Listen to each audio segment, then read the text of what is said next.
Bismillah ar-Rahman ar-Rahim. So today's lecture is about the definition of Islamic economics. Actually, I did some homework and found that there are 9 different definitions which have been given by different people. Actually, even more, but some are so similar that I combined them. I didn't have a chance to look at what you have written. So I'm not sure what impression has been created by the lectures that have been given to you. But I'm going to offer a new definition, one which I didn't find in the literature.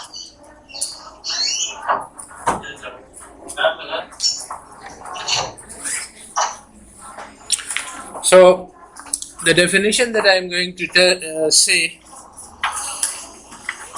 is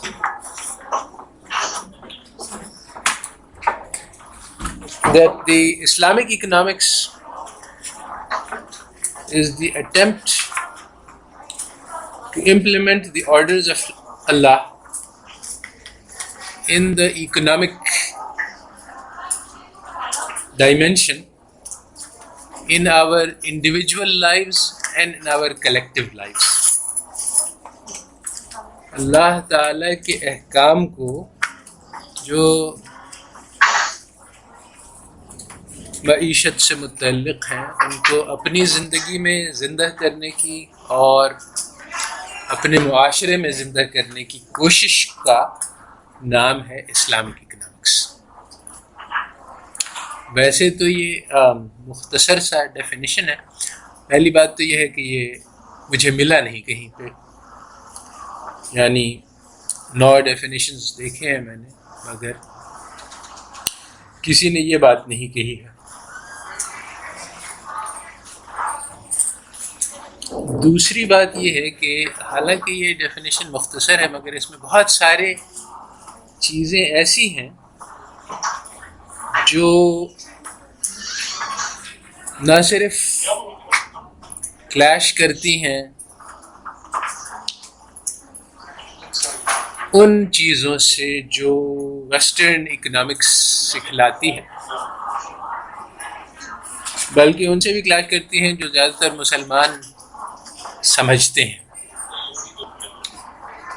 تو پہلی بات تو یہ ہے، اس میں بہت سارے problems ہیں اور آج کا لیکچر جو ہے وہ میں بنا رہا تھا تو میں بنا نہیں پایا کیونکہ مٹیریل بہت زیادہ تھا اور میرے پاس ٹائم بہت کم تھا اور اس کو آرگنائز کرنے کا وقت نہیں ملا مجھے. تو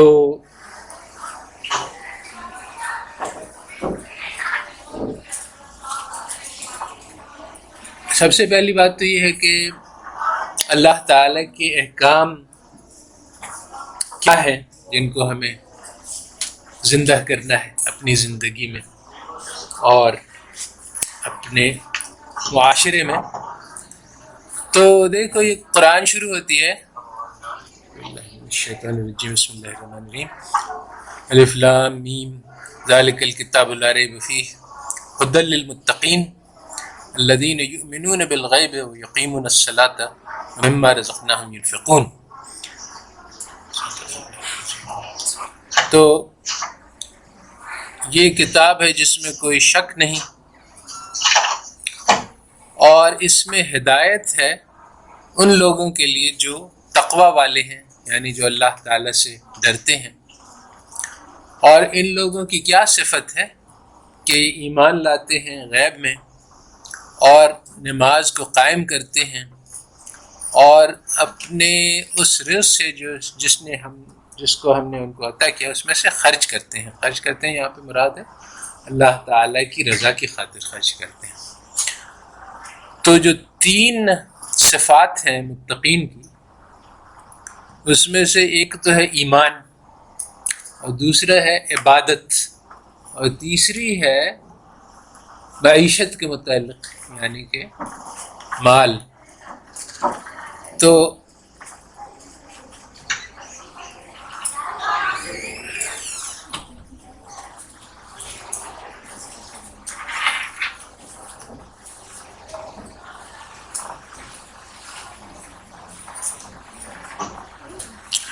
یعنی معاشی احکام جو ہے وہ اسلام کا ایک اہم پہلو ہے۔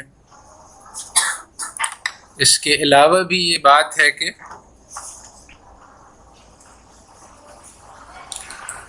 یعنی قیامت کے دن جو 5 سوال ہیں ان میں سے ایک یہ بھی ہوگا کہ تم نے مال کہاں سے کمایا اور کہاں خرچ کیا۔ تو یہ بھی وہ معیشت کے احکام سے متعلق ہے۔ تو اس سے یہ پتہ چلا کہ اسلام کے بہت سارے احکام ہیں جو خرچ کرنے سے اور اس سے متعلق ہیں۔ اب آج ہم لوگ اس کی تفصیل میں نہیں جائیں گے، اسلامک اکنامکس کا مضمون ہے، بلکہ اسلامک اکنامکس ہے کیا چیز اس کو ہمیں ڈیفائن کرنا چاہیں گے۔ تو مگر احکام اس قسم کے ہیں، بیسیکلی مال جو انسان کماتا ہے پھر وہ استعمال کرتا ہے، پھر وہ اس کو ڈسپوز کرتا ہے، یا تو خرچ کرتا ہے یا اس کو ترکے میں جاتی ہے۔ تو ترکے کا بھی احکام ہے اور خرچ کرنے کے بھی احکام ہیں۔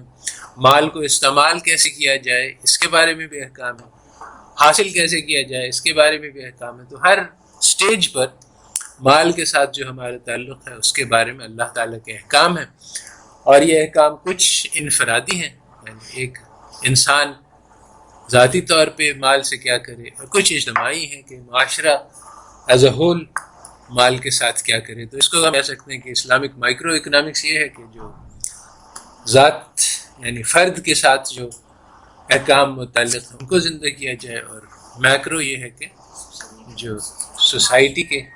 اب یہاں پہ ایک بہت انٹرسٹنگ بات یہ ہے کہ جو ویسٹرن میکرو ہے وہ نیشن سے ڈیل کرتی ہے، اور نیشن جو ہے وہ زہر ہے۔ جو اقبال نے بات کہی تھی کہ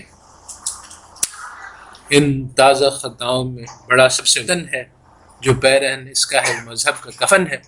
تو اگر ہم اسلامک میکرو اکنامکس نیشن کے لیول پہ کریں گے تو ہم نے پورے اسلامی کو ذبح کر دیا، کیونکہ اسلام میں جو نیشن ہے ہمارا وہ امت ہے۔ تو ہمیں امت کے لیول سے اور بھی لیولز ہیں، یعنی اسلام میں ایک فرد ہے، اس کے بعد پھر ایک فیملی کا لیول ہے، اس میں بھی احکام ہے، اس کے بعد پھر ایک لوکل کمیونٹی ہے جو مسجد کے جو پڑوس ہے اس کے الگ احکام ہیں، اس کے بعد اس سے بڑی اجتماعیت ہے، اور پھر امت ایز اے ہول ہے۔ تو یہ اور ہر لیول پہ مختلف قسم کے احکام ہیں۔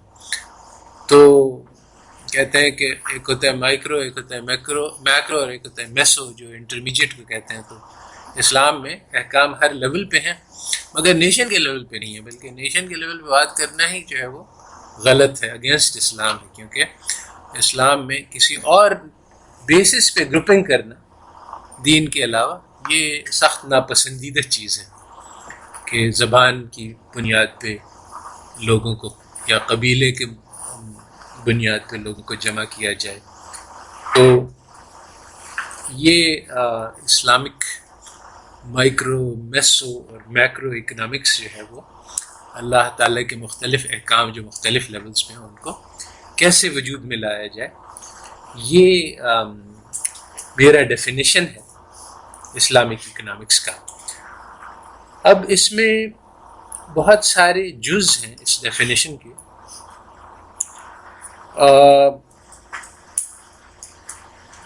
جن میں سے سب سے پہلا تو یہاں میں نے لیکچر شروع کیا تھا لکھنا مگر اس تک پہنچ نہیں سکا میں۔ ایک قصہ مشہور ہے جو مولانا مثنوی نے، مولانا جلال الدین رومی نے کوٹ کیا ہے کہ کچھ لوگ ایک ہاتھی کو لائے ایک اندھیرے کمرے میں، اور پھر لوگ گئے اور اس کے کسی نے اس کے پاؤں کو چھوا تو انہوں نے کہا کہ یہ تو ایک ستون ہے، کسی نے اس کے کان کو چھوا تو اس نے کہا کہ یہ تو ایک پنکھا ہے، کسی نے اس کے سونڈ کو چھوا تو اس نے کہا کہ یہ تو ایک پائپ ہے، اور کسی نے اس کی پیٹھ کو چھوا تو کہا یہ تو تخت ہے۔ تو مختلف لوگوں نے مختلف چیزیں بتلائی ہیں۔ اسی طرح سے جو مختلف ڈیفینیشنز ہیں وہ سب ایک طرح سے جزیات ہیں اسلام کے ڈیفینیشن کے، ان سب کو جمع کیا جا سکتا ہے۔ تو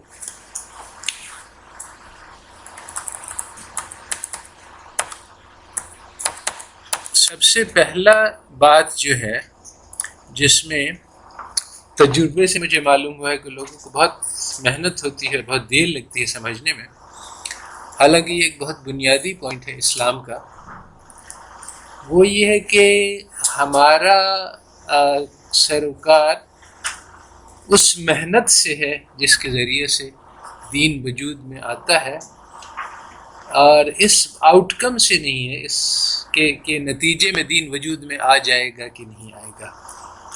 جس طرح سے 1.25 لاکھ انبیاء علیہ السلام آئے اور سب نے محنت کی اور سب کے سب کامیاب ہو گئے، کیونکہ انہوں نے محنت کر دی دین کی۔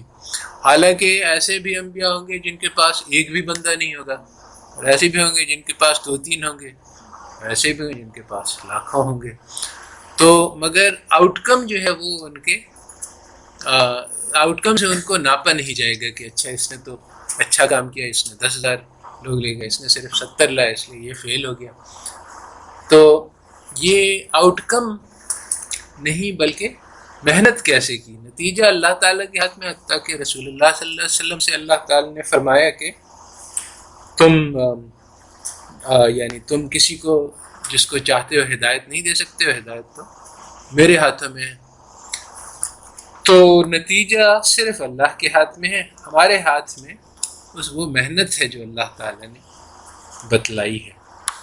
اب چونکہ یہ بات ایکچولی اگر سمجھ میں آ جائے تو ہماری اپنی زندگی میں بہت بڑا ریولوشن آ جائے۔ یہی وہ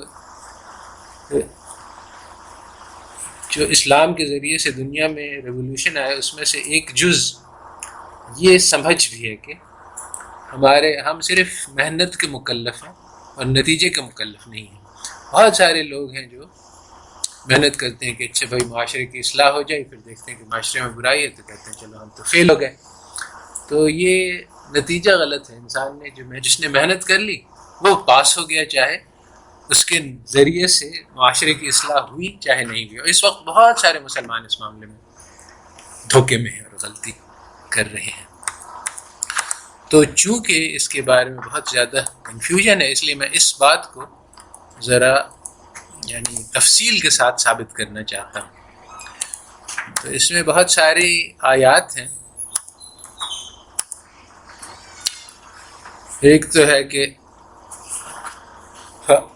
اما الانسان اذا ما ابتلاه ربه فاکرمه ونعمه فيقول ربي اکرمن واما اذا ما ابتلاه فقدر عليه رزقه فيقول ربي اهانن كلا بل لا تكرمون اليتيم۔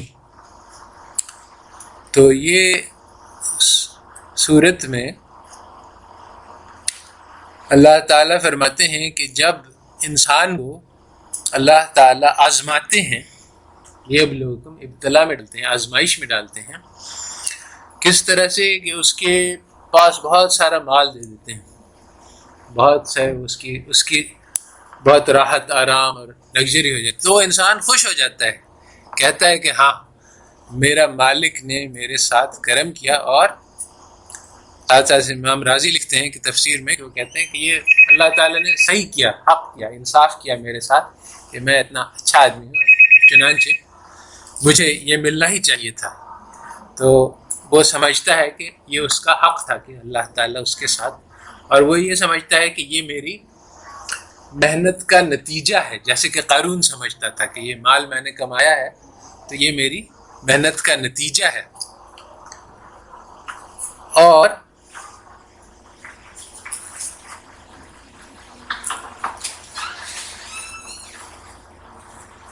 اس میں کئی جگہ یہ بات آئی ہے کہ جب ایک انسان کو، یہ سورہ مریم میں بھی ہے کہ ایک انسان کو جب کوئی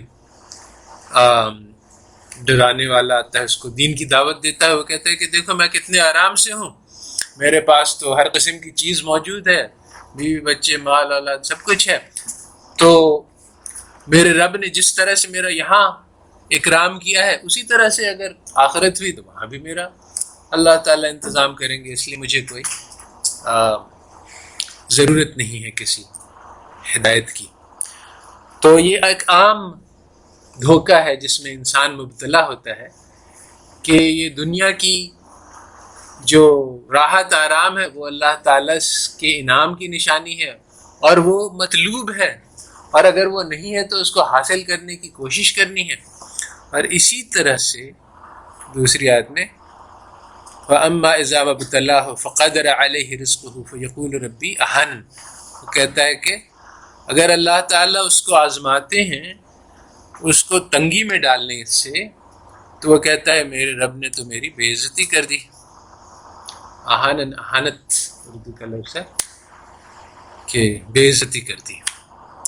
تو وہ سمجھتا ہے، وہ تو جو تکلیف اور پریشانی اس پہ ہے اس کو آزمائش نہیں سمجھتا ہے، بلکہ وہ یہ کہتا ہے کہ یہ تو اللہ تعالیٰ ناانصافی کر رہے ہیں، ظلم کر رہے ہیں میرے کو، میرے ساتھ ایسا کیوں ہو گیا؟ اور بھی بہت سارے لوگ ہیں دنیا میں تو بہت اچھا آدمی ہوں، میرے ساتھ نہیں ہونا چاہیے، اور اتنے سارے برے لوگ ہیں ان کے ساتھ اللہ تعالیٰ یہ معاملہ کرتے کہ اس کو کینسر ہو جاتا ہے اس کو، میں تو اتنا نمازیں پڑھتا ہوں، عبادت کرتا ہوں، میرے ساتھ اللہ تعالیٰ نے ظلم کر دیا۔ تو یہ اللہ تعالیٰ دونوں سے انکار کرتے ہیں کہ نہیں ایسا نہیں ہے، بلکہ اب یہ اس کو سوچو کہ تمہارے اعمال کیا ہیں، تم کیا کرتے ہو، تم یتیموں کی مدد نہیں کرتے۔ اس کا جو کنیکشن ہے وہ تھوڑا سوچنے کا، مگر اس وقت ہمارا موضوع نہیں ہے اس لیے ہم اس سے آگے بڑھتے ہیں۔ تو یہ دونوں چیزیں، راحت اور آرام اور تنگی اور سختی اور پریشانی، دونوں آزمائشیں ہیں۔ آج نہ صرف یہ کہ انفرادی طور پہ مسلمان یہ سمجھ رہا ہے کہ مال حاصل کرنا جو ہے وہ ہمارے لیے ایک اچھی چیز ہے اور اس کو حاصل کرنا ضروری ہے، اور یہ سمجھ رہا ہے کہ یہی اکنامکس ہے، کہ اکنامکس یہ ہے کہ مال کو حاصل کیا جائے اجتماعی طور پہ امت کے لیے اور انفرادی طور پہ ہر انسان کے لیے، اور یہی اکنامک ٹیچنگ بھی یہی ہے کہ اکنامکس کا یہ کہنا ہے، جو کنونشنل اکنامکس ہے وہ تو یہ کہتی ہے کہ جتنا مال زیادہ ہے اتنا تمہارا فائدہ ہے، انفرادی طور پہ بھی اجتماعی طور پہ بھی۔ مائکرو اکنامکس یہ ہے کہ سارے ملک میں ویلتھ کیسے آ جائے، اور مائکرو اکنامکس یہ ہے کہ انسان جو اپنی ویلتھ کو کیسے میکسیمائز کرے، کیونکہ اس کے ذریعے سے پھر وہ اس کا ہیپینس اور سیٹسفیکشن اور ویلفیئر میکسیمائز ہوگا۔ تو یہ دونوں باتیں یہاں پہ اسلام اس سے نفی کرتا ہے اور اس سے انکار کرتا ہے۔ تو ایکچولی یہاں پہ دو آرگیومنٹس دیے جاتے ہیں بائی مسلمس کہ نہیں، یہ جو بات میں کہہ رہا ہوں یہ غلط ہے، کہ ایسا نہیں ہے کہ اسلام ہمیں پیسوں کو پرسو کرنا نہیں سکھلاتا ہے، بلکہ دو اس کے دلیل دی جاتی ہے کہ مسلمانوں کو پیسے کے پیچھے پڑنا چاہیے۔ ایک دلیل تو یہ ہے کہ اللہ تعالیٰ نے قرآن میں لکھا ہے ربنا آتنا فی الدنیا حسنۃ وفی الآخرۃ حسنۃ وقنا عذاب النار۔ تو اس سے یہ ثابت کیا جاتا ہے کہ اللہ تعالیٰ نے ہمیں دنیا مانگنے کو کہا ہے اور اس کو فوقیت دی ہے، ترجیح دی ہے آخرت پہ، یعنی پہلے دنیا مانگو اور بعد میں آخرت مانگو۔ اس سے ثابت ہوا کہ مسلمان کو پیسہ کمانے کی، دنیا حاصل کرنے کی کوشش کرنی چاہیے۔ اور دوسری دلیل یہ دی جاتی ہے کہ فقر جو ہے وہ انسان کو کفر تک پہنچا دیتا ہے۔ تو اس کی معنی یہ ہوا کہ ہمیں فقر سے بچنے کی کوشش کرنی چاہیے، کیونکہ فقر جو ہے وہ، تو اس کے معنی یہ کہ ہمیں پیسہ حاصل کرنے کی کوشش کی جائے۔ تو یہ دو دلائل دیے جاتے ہیں کہ اسلام بھی ہمیں پیسہ بڑھانے کی تعلیم دیتا ہے، اور اسی طرح سے اجتماعی لیول پر، کہ تو ایک انڈیویجول لیول پہ بات ہوئی کہ ربنا آتنا فی الدنیا حسنۃ، اور یہ کہ فقر جو ہے وہ انسان کو کفر سے ملا دے گا، اور ایک اجتماعی لیول پہ ہم ساری سوسائٹی کے طور پہ کیوں پیسہ جمع کریں، تو یہ اس لیے کہ اللہ تعالیٰ کے بہت سارے احکام ہیں کہ غربت کو مٹاؤ، غریبوں کی مدد کرو۔ تو یہ کیسے ہوگا؟ اگر یہ اس طرح سے ہوگا کہ اگر سوسائٹی میں پیسے ہوں گے تبھی ہم یہ سب کام کر سکیں گے۔ تو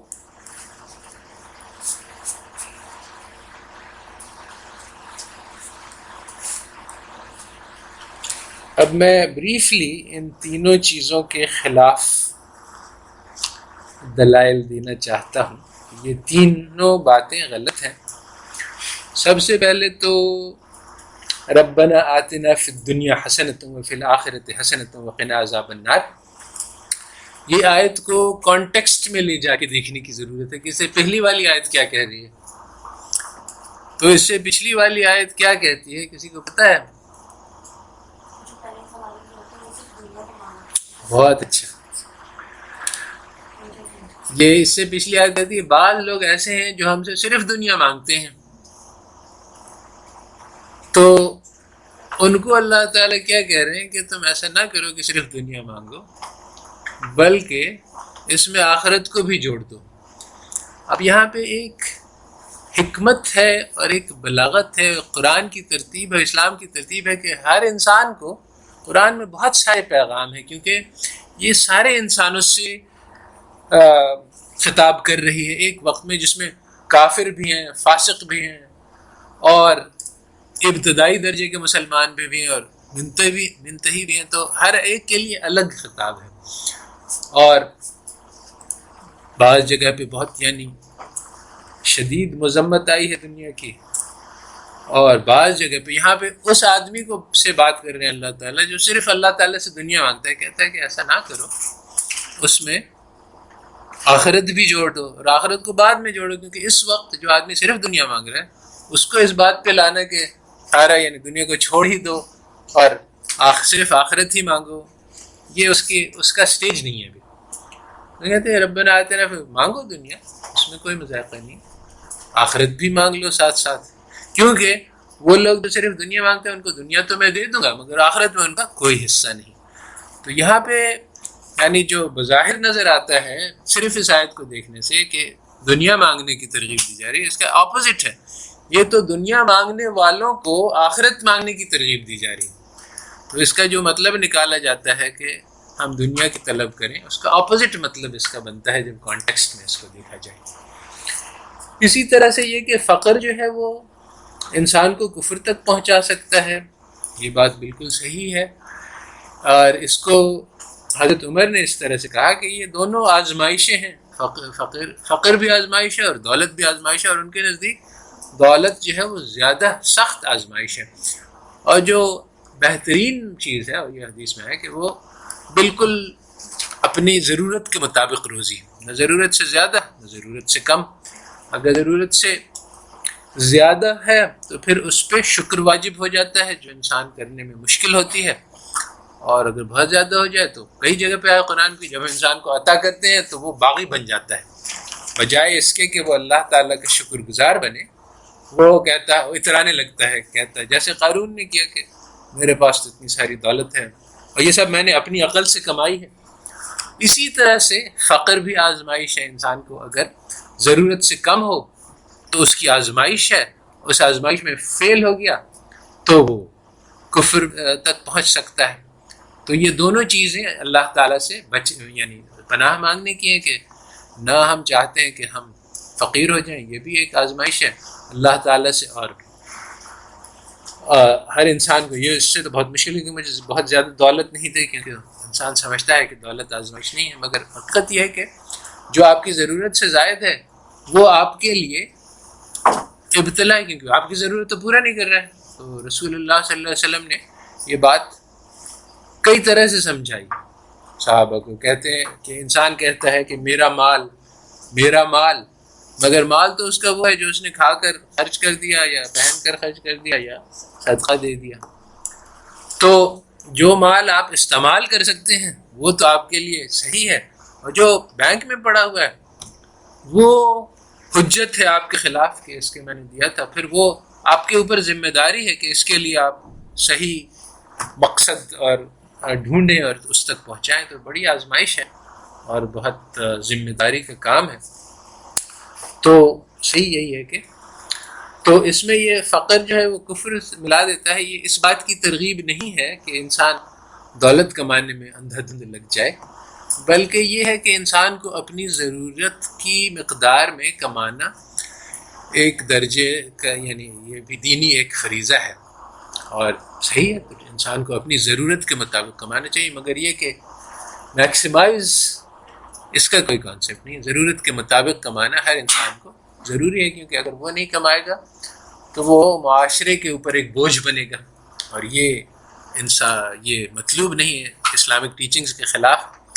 تو یقیناً اپنے گزارے کے لائق کمانا جو ہے وہ انسان کے اوپر ضروری ہے، مگر اس کے یہ معنی نہیں ہے کہ ویلتھ جنریشن اور منی میکسیمائزیشن دین کا حصہ ہے۔ تو یہ تو دوسری بات۔ تیسری بات یہ کہ اچھا بھائی، معاشرے ایز اے ہول میں پاورٹی ہے، اس کو ہم کو ریموو کرنا ہے، تو اس کے لیے نیشن کے لیے ہمیں گروتھ کو میکسیمائز کرنا چاہیے اور جی این پی پر کیپٹا کو بڑھانا چاہیے۔ بات یہ ہے کہ اگر ہم دیکھتے ہیں پریکٹیکل ایکسپیرئنس ممالک کا، دیکھتے ہیں کہ امریکہ میں بے تحاشا جی این پی پر کیپٹا میں انکریز ہوئی، ساتھ ساتھ پاورٹی بھی بے تحاشا انکریز ہوئی۔ تو اگر یہ ہوتا کہ پاورٹی ریموول کا تعلق ہے پیسے کے بڑھانے سے تو وہاں ہو چکا ہوتا، مگر بہت ساری اسٹڈیز شو کرتی ہیں کہ ایسا نہیں ہوتا ہے۔ کیپٹلزم کا سسٹم ایسا ہے کہ اچھا کہ وہ کہتے ہیں کہ ایک چیز ہے جس کو کہتے ہیں ٹرکل ڈاؤن ایفیکٹ، کے پیسہ جمع کر لو اور وہ خود بخود غریبوں تک پہنچ جائے گا، اور یہ بات بالکل ہی حقیقت کے خلاف ہے۔ بلکہ میں نے ایک آرٹیکل لکھا ہے دا ویکیوم کلینر ایفیکٹ، اصل میں جو ہے وہ جب کیپٹلزم چلتا ہے تو وہ پیسہ نیچے سے سمیٹ کر اوپر تک پہنچا دیتا ہے، اور اس کا یعنی بہت سارے شواہد ہیں آج کل، یعنی اسٹیگلٹس نے لکھا ہے، بہت مشہور ہو گئی ہے کہ ٹاپ 1% کے پاس جتنا پیسہ ہے وہ 80% ساری دنیا کی دولت ہے، اور باٹم 99% کے پاس کچھ بھی نہیں ہے، اور یہ بڑھتا جا رہا ہے سچویشن۔ یہ ڈسپیرٹی جو ہے یہ نہیں کہ کم ہو رہی ہے، جو کہ ٹرکل ڈاؤن اگر ہوتا تو ویسا ہوتا، بلکہ ویکیوم کلینر چل رہا ہے کہ وہ نیچے سے اور کھینچ کے اوپر لے جا رہے ہیں۔ تو یہ تیسری بات بھی غلط ہے کہ پیسہ جمع کرنے سے غربت نہیں مٹے گی۔ تو یہ جو اسٹینڈرڈ اکنامک تھیوری ہے ساری کی ساری اسی بات کے متعلق ہے کہ انسان یعنی انفرادی طور پہ کیسے اپنی یوٹیلٹی کو، ویلتھ کو میکسیمائز کرے، اور کیسے ایک معاشرہ ایز اے ہول اپنے جی این پی کو میکسیمائز کرے، اور اس کا اسلام سے کوئی تعلق نہیں۔ تو اب جو بنیادی بات یہ ہے کہ اکنامک تھیوری کی بنیاد پڑی ہے یوٹیلٹی تھیوری پہ۔ یوٹیلٹی تھیوری جو ہے وہ ایک فلسفہ ہے جس کا کہتے ہیں کہ آؤٹ کم اورینٹڈ ہے، کہ دو طرح کی یعنی چیزیں ہیں، ایک آؤٹ کم اورینٹیشن ہوتا ہے، ایک پروسیس اورینٹیشن ہوتا ہے، کہ وہ طریقہ جس کے ذریعے سے کام کیا جائے، اور ایک یہ ہے کہ وہ رزلٹ۔ تو جیسے مشہور انگریزی کا محاورہ ہے کہ it's not whether you win or lose, it is how you play the game. تو اس میں یہ دو باتیں آ گئی ہیں، ایک تو یہ ہے کہ آدمی اسکور دیکھے کہ 3-2 ہم جیت گئے، بس دیٹ از واٹ میٹرز، اور جس طرح سے بھی ہو سکے۔ اور دوسرا ہے کہ نہیں، اگر آدمی جو ہے وہ کھیل جو ہے وہ رولز کے مطابق کھیلے، اور تو پھر ہار جیت تو سیکنڈری ہے۔ تو جو اکنامک تھیوری ہے بہت اسٹرانگلی آؤٹ کم اورینٹڈ ہے۔ اگر یعنی لوگوں کے پاس یعنی ایک سوسائٹی کی جو ویلفیئر ہے جو وہ اس پہ ڈیپینڈ کرتا ہے کہ لوگوں کے پاس کتنا مال ہے، یہ اس پہ نہیں ڈیپینڈ کرتا ہے کہ وہ کیسے کمایا، کیسے خرچ کیا، اور یعنی وہ پروسیس جو جس سے اسلام بہت کنسرنڈ ہے کہ حلال طریقے سے کماؤ، حلال کھاؤ، حلال طریقے سے استعمال کرو، حلال طریقے سے خرچ کرو، یہ ایشوز نہیں ہیں، بلکہ جس آدمی کے ہاتھ میں جو آ گیا اس کی ریلٹی اس سے ڈٹرمن ہوتی ہے کہ اس کے پاس گڈز کتنے ہیں، کیسے آئے اس سے مطلب نہیں، کیسے استعمال کر رہا ہے اس سے مطلب نہیں، دوسروں کے پاس کیا ہے اس کی ذمہ داری کیا ہے اس سے کوئی مطلب نہیں۔ تو یہ اکنامک تھیوری کی کانسیپٹ ہے، اور جو ہماری کانسیپٹ ہے وہ اس سے بالکل اپوزٹ ہے کہ وہ پروسیس سے متعلق ہے، آؤٹ کم سے متعلق نہیں ہے۔ اب میں اس بات کو دیکھو، اس کا یعنی مثال دیتا ہوں جو ہماری یونیورسٹی میں ہوئی، اور ایسا ہوتا رہتا ہے کہ لوگوں نے کہا کہ یہاں ہمارے پاس کچھ غریب امپلائیز ہیں تو ان کے لیے فنڈ جمع کیا جائے۔ تو وہ کیسے کریں گے؟ چلو جو ہمارے پاس ٹیچرز آتے ہیں باہر سے، ان کے اوپر ہمیں ٹیکس لگا دیتے ہیں زبردستی، جو وہ پسند بھی نہیں کرتے ہیں اور جو کانٹریکٹ کا حصہ بھی نہیں ہے، اور وہ ٹیکس ہم جمع کر کے غریبوں کی مدد کر دیں گے۔ تو اگر مطلوب غریبوں کی مدد ہے تو پھر تو یہ اس کا کچھ جواز بنتا ہے۔ اگر مطلوب وہ پروسیس ہے، اور میرا یہاں پہ آرگیومنٹ یہ کہ پروسیس ہے کہ انسان کے دل میں غریبوں کا درد پیدا ہو جائے اور اس کو وہ صدقہ کرنے کا ثواب حاصل ہو جائے، تو یہ دونوں چیزیں فوت ہو گئیں اگر اس پروسیس میں، کہ نہ انسان کے دل میں درد پیدا ہوا بلکہ اس کے دل میں درد پیدا ہو کہ وہ لوگ میرے اوپر ظلم کیوں کر رہے ہیں، اور غریبوں کے خلاف ریسنٹمنٹ پیدا ہو کہ یہ لوگ میرا پیسہ چوس کے لے جا رہے ہیں۔ تو اگر پروسیس ہے تو پھر یہ بالکل غلط ہے، اگر آؤٹ کم ہے تو بالکل صحیح ہے۔ تو یہاں بڑے بڑے دیندار لوگ بیٹھے ہوئے اور انہوں نے یعنی فقہ اور شریعت پڑھ کے یہ فیصلہ کیا، میں موجود تھا اس جیسے خیال کرنا، میں نے کہا کہ یہ تو اس طرح سے ہے کہ ہم کہیں کہ چلو غریبوں کی مدد نہیں ہے، فلانے آدمی کے جیب میں ڈاکہ ڈالو، وہ ہمارا امپلائی بیٹھا ہے، اس بیچارہ مجبور بھی ہے، تو نکالو پیسے، نہیں نکالو گے تو فائر کر دیں گے، تو وہ بیچارہ کہ پیسے نکال کے ہم نے دے دیے، خوش ہو گئے کہ ہم نے غریبوں کی مدد کر دی۔ یہ تو کوئی بات نہیں، مگر میری بات کسی کو سمجھ نہیں آئی۔ یہ جو رابن ہوڈ کی کانسیپٹ ہے یہ اسلامک کانسیپٹ نہیں ہے، کیونکہ وہ جو یعنی ناجائز ذرائع سے اچھے مقاصد کو حصول کرنا اسلام میں نہیں ہے، بلکہ ہمیں ہر موقع پہ دیکھنا ہے کہ وہ جو ذریعہ ہے وہ خود جائز ہے کہ نہیں۔ اس کی کئی مثالیں اسلامک ہسٹری میں آئی ہیں، جیسے حضرت امیر معاویہ کا ایک ٹریٹی تھی کسی قوم کے ساتھ، مجھے یاد نہیں ہے، تو انہوں نے ایک فیصلہ کیا کہ جب ٹریٹی ایکسپائر ہو رہی تھی جس رات کو، تو اگلے دن انہوں نے کہا کہ ایک سرپرائز اٹیک کیا جائے اور ہم پورا وہ جیت جائیں گے۔ ان کی اس کی طرف سے کوئی تیاری نہیں تھی، تو سرپرائز اٹیک میں بہت قوی امید تھی کہ ہم لوگ جیت جائیں گے، اور مقصد بھی اسلامک تھا کہ اسلام کا غلبہ ہو جائے۔ تو مگر جب کچھ علماء کو یہ بات معلوم ہوئی تو انہوں نے کہا کہ یہ نہیں صحیح ہے، اور جب ہم نے اس کے ساتھ معاہدہ کیا ہے تو فوراً اس کے بعد حملہ نہیں کر سکتے اس کو۔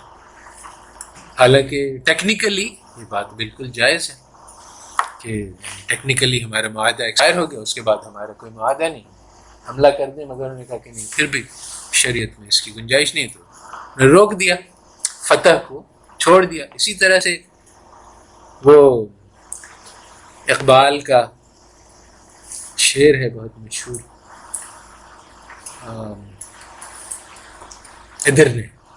ادرنے کی سیج ہوئی تھی، کرسچنز نے کی تھی، اور مسلمان ان کو محصور کر دیا۔ تو یہ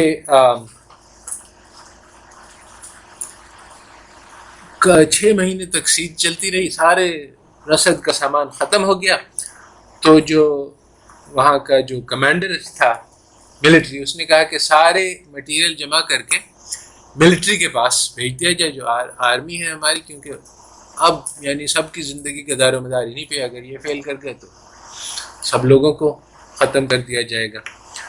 تو سارا مال جمع کر لیا گیا۔ قاضی کو خبر ہوئی تو قاضی نے کہا کہ ٹھیک ہے، مسلمانوں کا تو مال جمع کر سکتے ہو، کرسچنز کا مال نہیں جمع کر سکتے۔ کیوں؟ اس لیے کہ ہم نے کرسچن سے وہ فدیہ لیا ہوا ہے، اور فدیہ کیا ہے؟ یہ اس بات کی قیمت ہے کہ ہم ان کو پروٹیکٹ کریں گے۔ تو انہوں نے جو کام ہم کر رہے ہیں اس کے لیے انہوں نے پے کیا ہوا ہے، اب ان سے مزید ہم پیسہ نہیں لے سکتے اسی کام کے لیے پھر سے۔ بڑی عجیب بات ہے، مگر قاضی نے جب فیصلہ کیا تو وہ سارا مال کرسچنز کو واپس کر دیا گیا، حالانکہ باہر کرسچنز کھڑے ہیں۔ اور یعنی امریکہ میں جب جاپانی نے حملہ کیا تو جاپانی کو سب کو بند کر کے انہوں نے کانسنٹریشن کیمپس میں ڈال دیا امریکہ میں۔ اسی طرح سے ہر جگہ ایسا ہوتا ہے، اور مشہور مقولہ ہے انگریزی کا کہ all is fair in love and war، اور ان کا یہی خیال ہے کہ جنگ ہو رہی ہے تو کوئی قانون اس پہ اطلاق نہیں، وہ چاہیں تو سارے کرسچن کو قتل کر دیں، کوئی پوچھنے والا نہیں، اور وہ کہتے ہیں کہ یہ تو انسانی فطرت ہے، اس کے خلاف تو مسلمانوں نے یہ جو کارنامہ کیا یہ کوئی اور قوم اس کی مثال ہی نہیں دے سکتی ہے۔ تو ہوا کیا اس کے بعد پھر کہ کرسچنز غالب آ گئے اور فتح ہو گئی ان کو، مگر اس عمل کی برکت سے اللہ تعالیٰ نے پھر سے مسلمانوں کو فتح دی، بہت تھوڑے دن میں 1 سال یا 2 سال کے اندر پھر سے مسلمانوں نے اس کو ریکیپچر کر لیا۔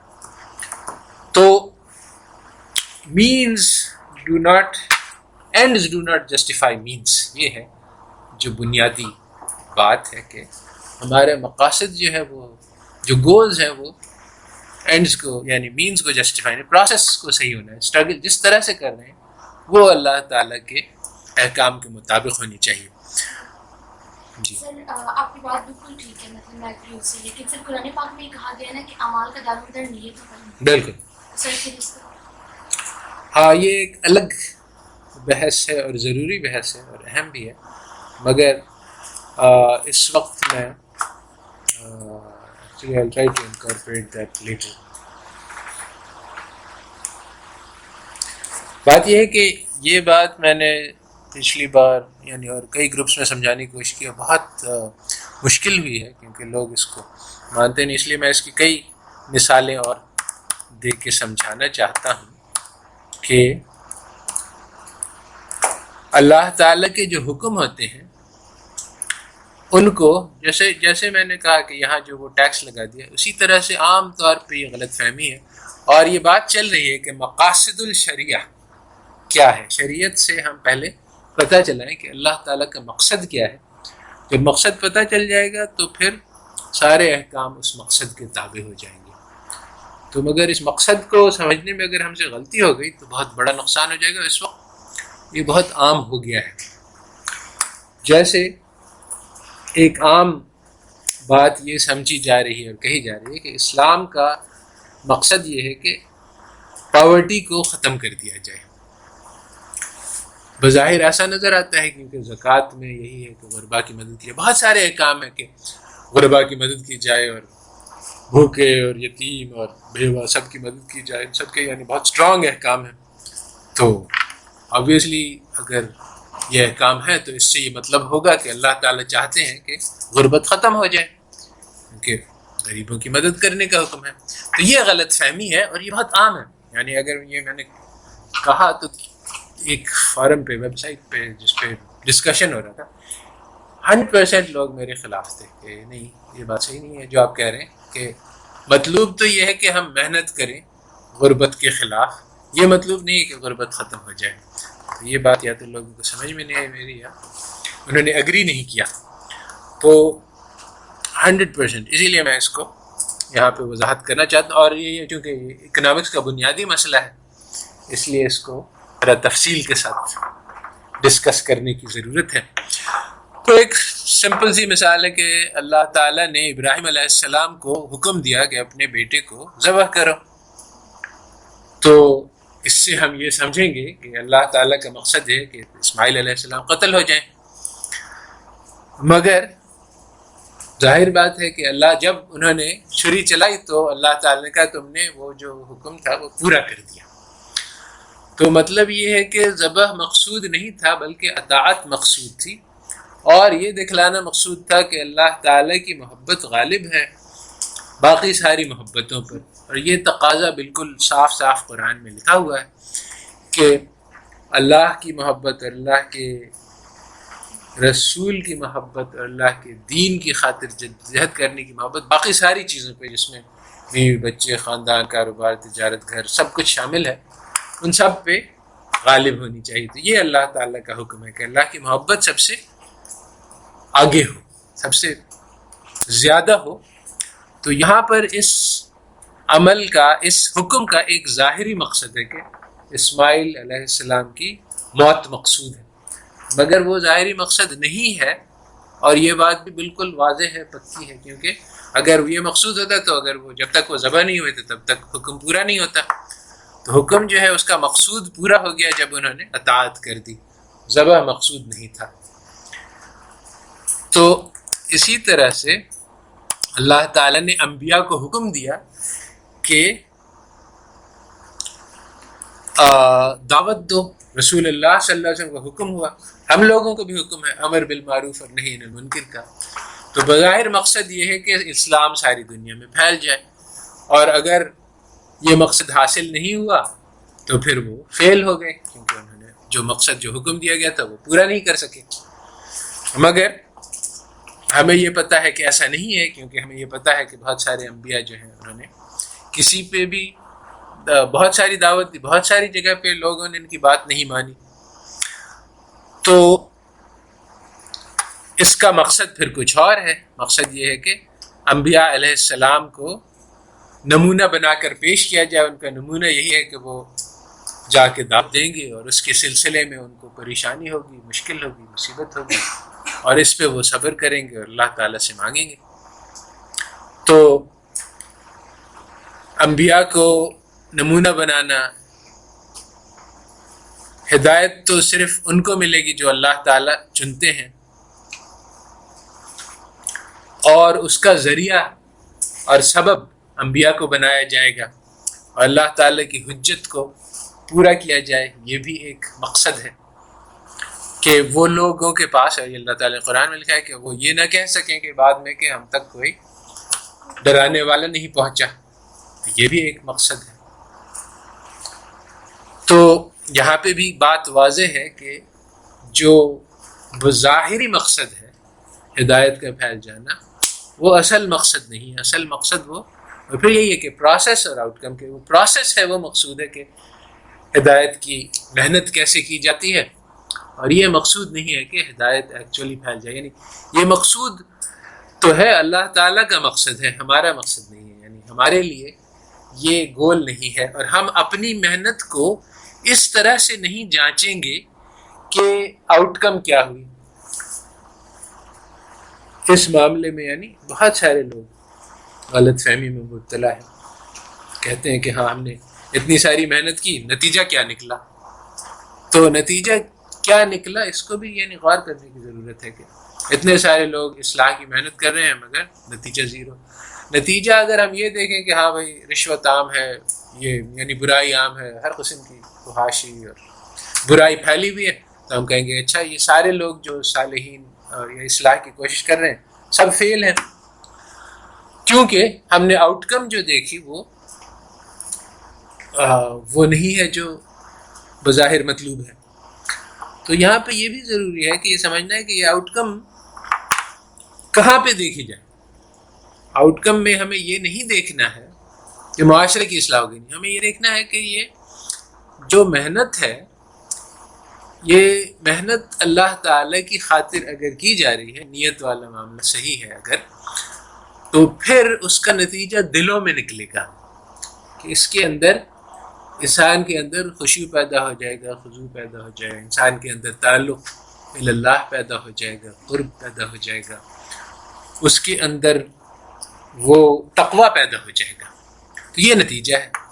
اگر یہ نتیجہ نکل رہا ہے، باقی ساری دنیا جو ہے وہ غلط طرف جا رہی ہے، اور ایک آدمی ہے جو لگا ہوا ہے کہ اصلاح کے لیے، تو دنیا میں کوئی اس کی بات نہ سنے، اس کے اندر وہ نتیجہ پیدا ہو جائے گا، بشرطے کہ اس کی عمل جو ہے وہ صحیح طریقے سے ہے، جس میں نیت کا بہت بڑا دخل ہے. اگر وہ آدمی اس لیے کر رہا ہے کہ ریاکاری مقصود ہے یا اور کوئی جذبہ ہے اللہ تعالیٰ کی رضا کے علاوہ، تو پھر وہ عمل بھی ہوگا مگر اس کا وہ نتیجہ نہیں نکلے گا جو مطلوب ہے.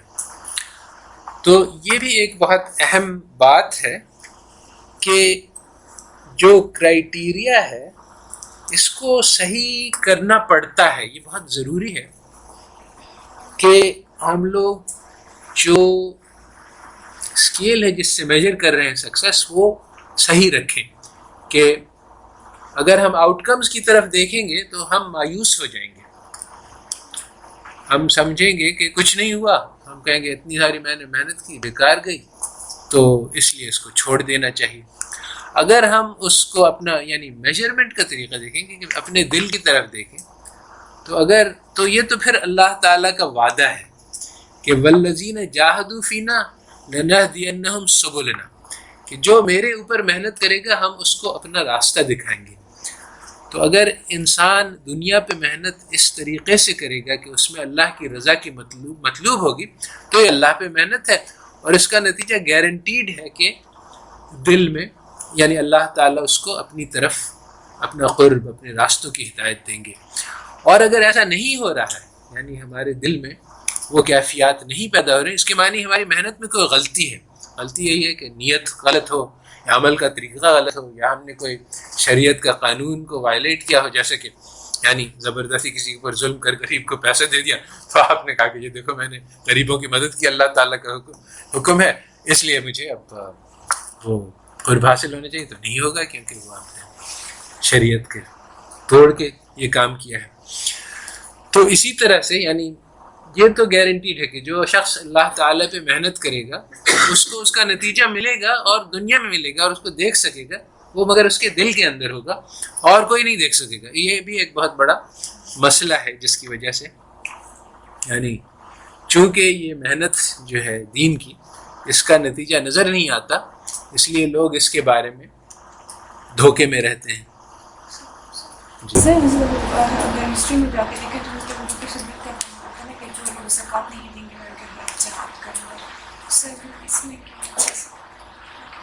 یہ تو یعنی وہ اللہ تعالیٰ کا حکم پورا کر رہے تھے، اور بلکہ جب اس کا مشورہ ہوا تو لوگوں نے کہا کہ حضرت عمر نے کہا، بڑے بڑے صحابہ نے کہا یا ابو بکر یہ موقع بڑا نازک ہے، اس وقت جو ہے وہ ہمارے اوپر بہت سارے فتنے ہیں، تو آپ ان لوگوں کو چھوڑ دیں، جانے بعد میں نمٹ لیں گے ان لوگوں سے. تو انہوں نے کہا کہ دین و ینقص، کہ دین میں کمی آ جائے اور میں زندہ رہ جاؤں، یہ نہیں ہو سکتا، میں اکیلے جا کے جہاد کروں گا، تم لوگ نہیں آؤ. تو یہ اس سے پتہ چلا کہ وہ یعنی مقصود وہ نہیں تھا کہ غلبہ حاصل کرنا اور زکوٰۃ حاصل کرنا، بلکہ دین کو اس سطح پہ برقرار رکھنا جس سطح پہ رسول اللہ صلی اللہ علیہ وسلم چھوڑ کے گئے تھے. تو جب انہوں نے یہ اس جذبے کا اظہار کیا تو پھر صحابہ ان کے ساتھ ہو گئے کہ ٹھیک ہے. صحابہ ساتھ ہو گئے تو مکہ جو ہے وہ مردوں سے خالی ہو گیا. 3 دن اذان نہیں پڑی مکہ میں، مکہ نہیں، مدینہ میں. صرف عورتیں بچے اور معذور رہ گئے تھے، اور خطرے کا زمانہ تھا، اور لوگوں نے کہا کہ یہ تو سب قتل ہو جائیں گے، ہمارے پیچھے میں حملہ ہو جائے گا، مگر اللہ تعالیٰ نے حفاظت فرمائی.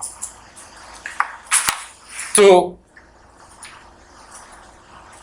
وہی ہے کہ جو ہمارے اوپر حکم ہے، ذمہ داری ہے، اس کو پورا کرنا ہے، چاہے مینز نظر نہیں آئے. تو یہ یعنی ایک طرح سے یعنی جو پریکٹیکل طریقے سے سوچیں تو ان کا فیصلہ بالکل غلط تھا، کیونکہ وہ لوگ تھوڑے تھے اور جو نافرمان تھے اور بغاوت تھی وہ سارے عربستان میں پھیلی ہوئی تھی. کہ اب تو رسول اللہ صلی اللہ علیہ وسلم کا انتقال ہو گیا، مسیلمہ کذاب نے اپنا دعویٰ آگے بڑھا دیا تھا اور بہت پاپولر ہو رہا تھا، اور ہر جگہ سے لوگوں نے کہا کہ اب وہ چلے گئے، دین ختم ہو گیا اسلام. تو ان کے اس ہمت سے پھر اسلام پھر سے مجتمع ہوا، مگر یہ پریکٹیکل ڈیسیجن نہیں تھا، یہ ایک دین کا جذبہ تھا. وہی کہ جو میرے اوپر ذمہ داری دی گئی اس کو میں پورا کروں، چاہے آؤٹ کم کچھ بھی ہو. تو اسی طرح سے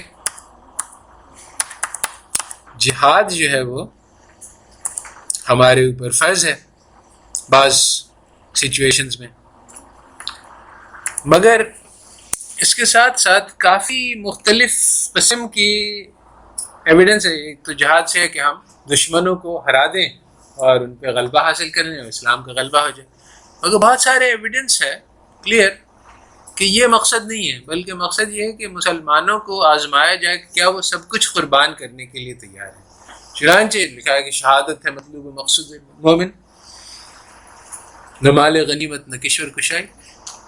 تو یہ دس از ایگزیکٹلی اگین الٹی بات ہے، یعنی آؤٹ کم کے اعتبار سے جنرل پیٹن مشہور ہے،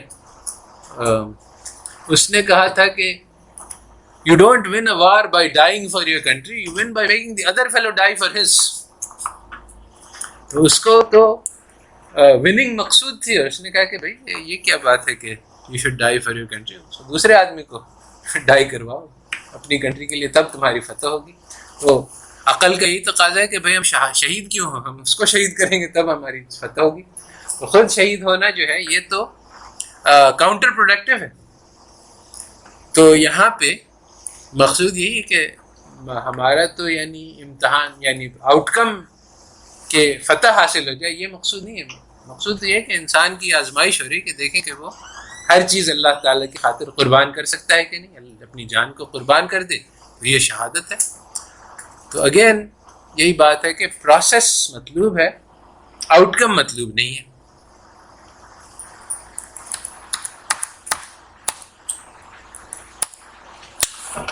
یہ سورہ رحمان میں ہے،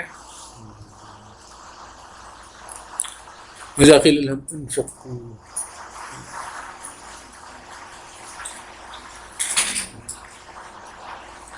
کہ ان سے کہا جاتا ہے کہ خرچ کرو، تو کہتے ہیں کیا ہم ان لوگوں پر خرچ کریں جن کو اللہ تعالیٰ چاہتے تو وہ خود ہی کھلا دیتے، تم تو صریح غلطی میں ہو. تو اس میں کافر کہتے ہیں کہ بھئی اگر کافروں کو کھلانا یعنی جو غریب ہیں ان کو کھلانا تو اللہ تعالیٰ خود کھلا دیتے ہیں، ان کو نہیں کھلایا تو ہم کیوں کریں. تو یہاں پہ بھی وہی بات ہے کہ مقصود کھلانا نہیں ہے، بلکہ وہ جو دل کی صفائی ہے جو حاصل ہوگی مال خرچ کرنے سے، اور یہ کہ غریبوں کے ساتھ ہمدردی پیدا ہوگی، اور بہت سے اور مقاصد ہیں جو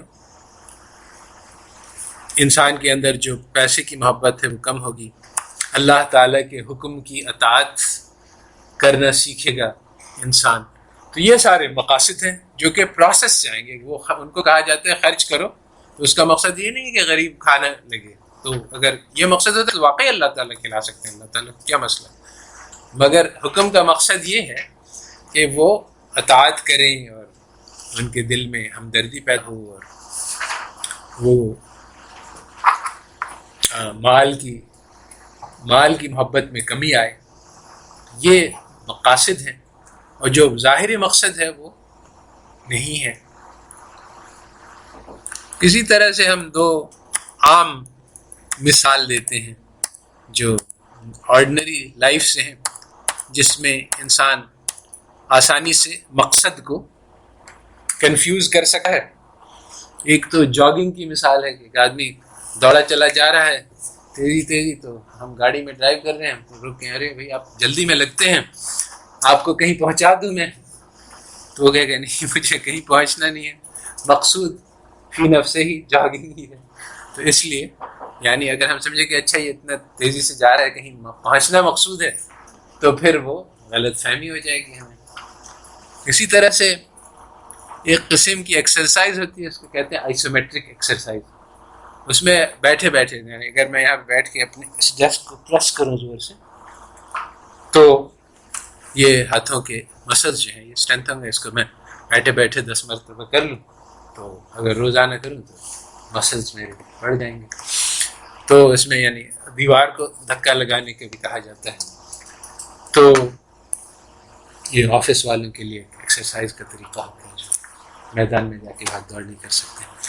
اب ہم کسی سے کہیں گے دیکھو ایسا کیا کرو کہ روزانہ 10 بار جو ہے اس دیوار کو دھکا لگایا کرو زور سے، تو وہ آدمی اگر سمجھنے والا نہ کرے اس کے مسلز امپروو ہو جائیں گے. اگر وہ یہ سمجھے کہ ہم نے اس لیے کہا ہے کہ وہ دیوار ہل جائے گی، تو وہ تھوڑی دیر میں جو ہے وہ کہے گا کہ نہیں یار یہ تو اس سے کچھ ہوتا نہیں. میں نے بڑی کوشش کی، 10 دن اپنی پوری محنت لگا کے دیکھی، دیوار بالکل ٹس سے مس نہیں ہوئی، اس لیے جو ہے وہ یہ بیکار کام ہے.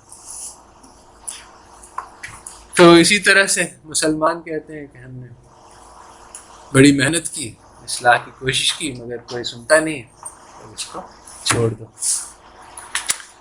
تو ہماری کامیابی جو ہے وہ اطاعت ہے اللہ تعالیٰ کے جب امر کو ہم نے پورا کر دیا تو ہم کامیاب ہو گئے.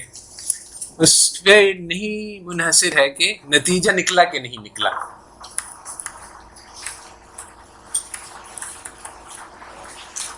اچھا، تو یہ میں نے بہت وضاحت سے اس پہ بہت زیادہ ٹائم لیا، کیونکہ تجربے سے مجھے پتہ چلا ہے کہ لوگ اس پہ بہت ریزسٹ کرتے ہیں، اور اگر یہ میں نے آپ کو سمجھایا، آپ کسی اور کو جا کے سمجھائیں تو آپ کو پتہ چلے گا کہ یہ آسان نہیں ہے.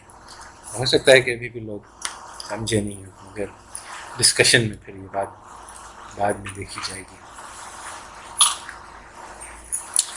اچھا، تو یہ بات کہ ہمارا مقصد وہ محنت ہے جس کے ذریعے سے دین زندہ ہوتا ہے، یہ بہت یعنی ڈفرینٹ ہے فرام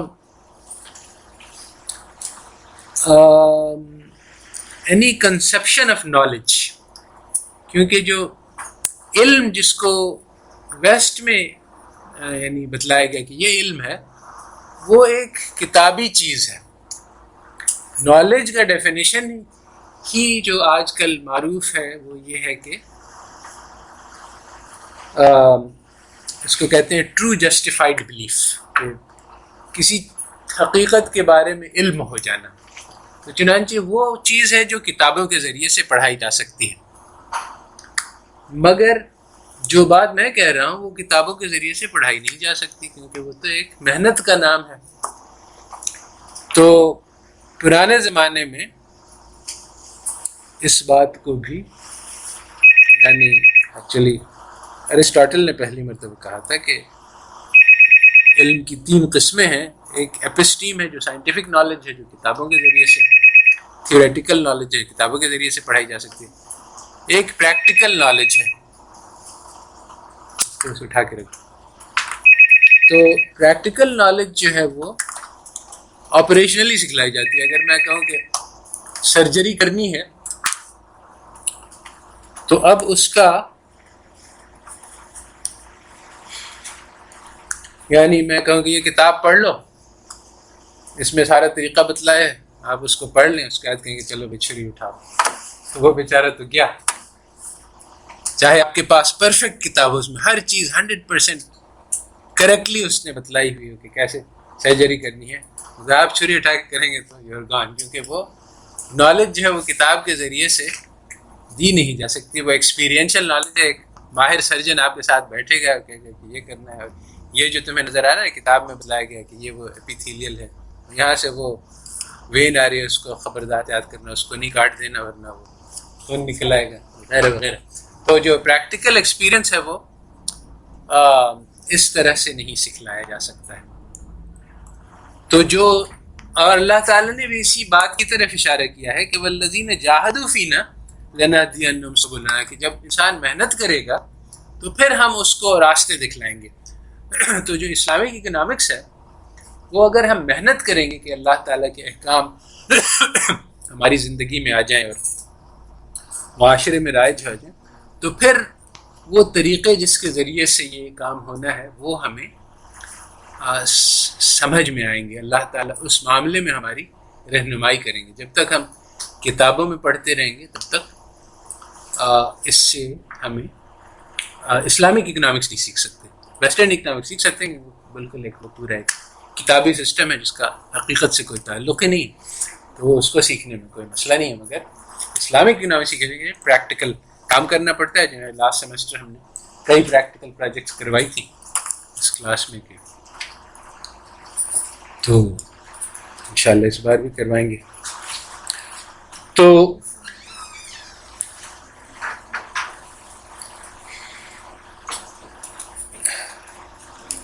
یہ بھی ایک فرق ہے ہمارا اور ان کا کہ پریکٹیکل نالج درکار ہے جس میں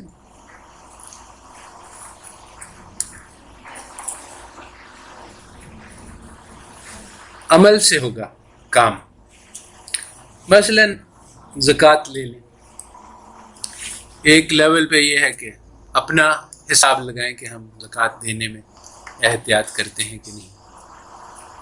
اور پھر یہ تو انفرادی ہو گیا. پھر اجتماعی یہ ہے کہ چونکہ ہم لوگوں کو امت کے طور پہ امر بالمعروف اور نہی عن المنکر کا حکم ہے، اس لیے ہمیں یہ ضروری ہے کہ نہ صرف یہ کہ اپنا کام کریں بلکہ آس پاس معاشرے میں جو لوگ ہمارے زیر اثر ہیں یا جو لوگ ہماری بات سنتے ہیں ان تک بات پہنچانا ہمیں فرض ہے کہ بھئی زکوٰۃ جو ہے وہ فریضہ ہے، اس کی ترغیب دینا، ان کو منانا، سمجھانا.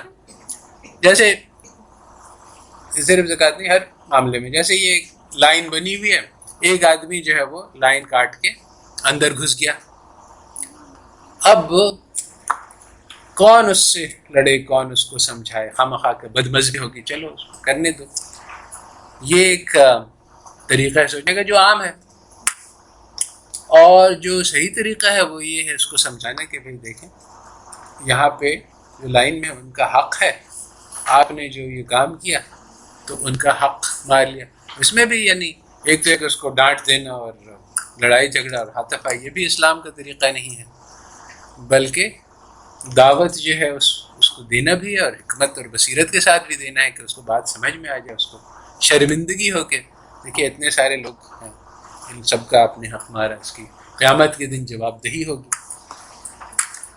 اب اس کو یعنی سمجھانا یہ بھی ہمارے اوپر فرض ہے، اور حالانکہ یہ انپلیزنٹ ہے، کوئی بھی کرنا نہیں چاہتا ہے.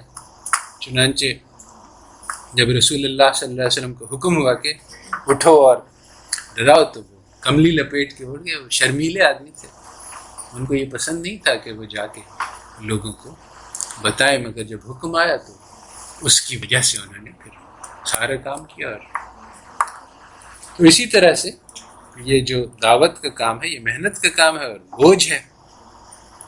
آدمی کے لیے تو یہ آسان ہے کہ کرنے تو سب کو، ہم اپنی دیکھیں، تم اپنی نبیڑ. تو یہ ہمارا جو کام ہے، جو جد جہد کا کام ہے، اس میں جب ہم پڑھیں گے اور اس کو کرنے کی کوشش کریں گے تب وہ ہمیں علم دیا جائے گا جس کو سیکھنا ضروری ہے، جو تجربے ہی سے آتا ہے. اور اس میں تجربہ جو ہے اس میں فیلئر بہت ضروری ہے. یعنی جو طالب علم ہے وہ علم سیکھی اس وقت سکتا ہے جب تک وہ غلطی کرے گا. غلطی کیے بغیر صحیح چیز سمجھ میں نہیں آتی ہے. اس لیے یعنی دونوں چیزیں ضروری ہیں. ایک تو یہ کہ محنت کرے، جدوجہد کرے، اس میں غلطی ہوگی تو پھر اس کی اصلاح ہوگی. ایک تو یہ کہ وہ ٹرائی اگین، کہ بار بار کوشش کرنا ہے، محنت کرنا ہے.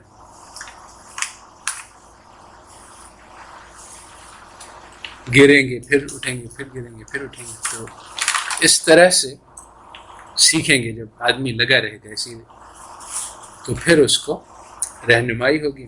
اور جو آسانی سے ہار مان لے تو وہ کوئی چیز نہیں سیکھ سکتا ہے. اچھا پرابلم سالو کرنے کی کوشش کی، نہیں حل ہوا، چلو یہ میرے بس ہی میں نہیں ہے، اس کو چھوڑ دو.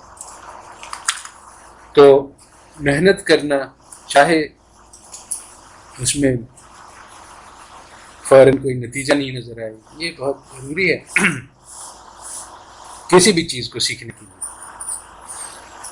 تو یہ ہماری جو میتھڈالوجی، یہ اس کے معنی کہ جس چیز کو ہم نالج کہتے ہیں وہ ڈیفرنٹ ہے فرام اس چیز کو جس کو ویسٹ نالج کہتا ہے. ویسٹ نالج کتابی ہے اور اس سے کچھ ہوتا نہیں ہے. اور یہ آپ کے سامنے ہے آنکھوں کے کہ یعنی اتنے سارے لوگ جو ہیں وہ تھیسس لکھ رہے ہیں، اور یعنی بڑے بڑے ریسرچ آرگنائزیشن ہیں، کچھ بھی نہیں ہو رہا ہے ان کا. یعنی FDI گروتھ، یعنی اللہ ولا کیا تھیسس لکھی جا رہی ہے، اس کا کوئی اثر نہیں ہے، کیونکہ وہ اس کا مقصد ہی نہیں ہے اثر کرنا. وہ بس ایک کتابی نالج ہے. آپ کا مقصد یہ ہے کہ کتابوں کا انبار لگ جائے لائبریری میں، اگلے والے اسٹوڈنٹ کو مصیبت ہو تو اس کو اور زیادہ پڑھنا پڑے، اور باقی دنیا میں کوئی اثر نہیں ہو. اور زیادہ مشکل میتھمیٹکس، اس سے بھی زیادہ مشکل ہے، اس سے بھی زیادہ مشکل ہے. اس کا کیا فائدہ ہے کسی کو کوئی پتہ نہیں، نہ وہ بتلا سکتا ہے نہ سمجھا سکتا ہے. بھائی یہ میں نے فارمولا نکالا، جیسے کسی ایک انسان ہے دنیا میں جس کو پیدا ہوا.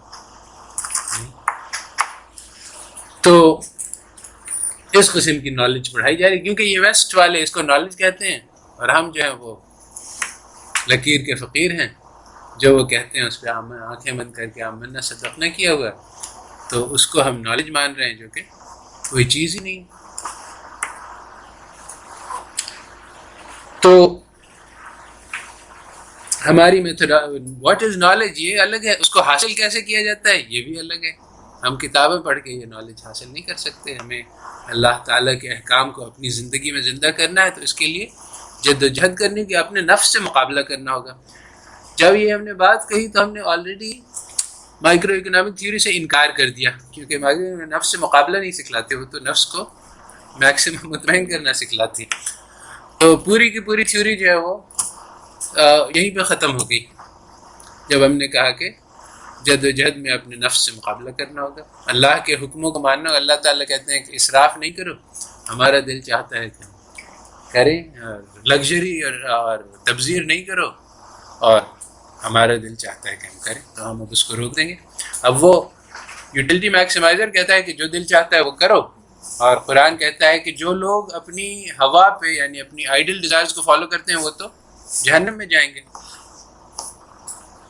تو سیدھی سیدھی بات ہے کہ میکسیمائزیشن اور یوٹیلٹی تو کسی طرح سے روا نہیں ہے. تو نالج کیا ہے، یہ ہمارے میں فرق ہے. کیسے حاصل کی جاتی ہے، یہ ہمارا فرق ہے. اب جو نیکسٹ ٹاپک ہے وہ اسی کے کہ یہ ہماری جو محنت ہے، یہ اس میں ایک ڈویلٹی ہے. تو رخ پہ محنت ہوتی ہے ایک ساتھ، اور یہ سورہ مزمل سے ثابت ہوتا ہے کہ اس میں کہا گیا ہے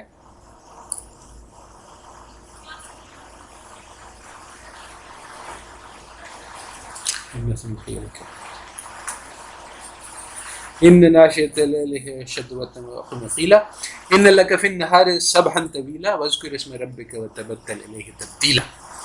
تو یہ کہا جا رہا ہے رسول اللہ صلی اللہ علیہ وسلم کو کہ دن میں تم بہت مشغول رہتے ہو، تو راتوں میں اللہ تعالیٰ کا ذکر کرو، اور تبتل الیہ تبتیلا، اس کا مطلب یہ ہے کہ باقی سارے رشتے توڑ کر اللہ تعالیٰ سے رشتہ جوڑو، یعنی یکسو ہو کر اللہ تعالیٰ کی عبادت کرو.